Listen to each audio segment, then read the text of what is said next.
Hello everyone, I'm Ronnie, and I'm back to share some delicious food with you. Today, we're making sweet and sour pork with pineapple. Without further ado, let's get started. Start by tenderizing the pork with the back of a knife, then cut it into 2 centimeter cubes.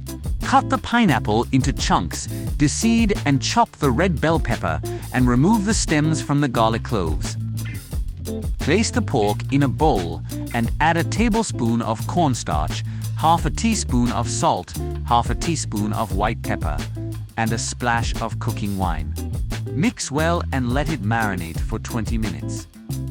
Fill a pot halfway with oil and heat it to medium.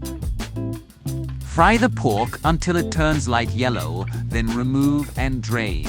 Heat the oil to high and fry the pork again until it's golden brown.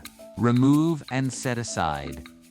In a separate pan, add a small amount of oil and saute the garlic until fragrant. Add a small amount of water, and once it boils, stir in a teaspoon of sugar, half a teaspoon of salt, and a dash of cooking wine. Add tomato ketchup and a bit of soy sauce for color. Once the sauce is boiling, add the pork, stirring to coat it well. Add the red bell pepper and pineapple, stir-frying until the sauce thickens. Serve it up. This dish is sweet and tangy, perfect with rice. You've got to try it. Friends, you must try our sweet and sour pork with pineapple. If you like this video, don't forget to let me know. If you find it helpful, please like and share. Thank you all for watching. Until next time.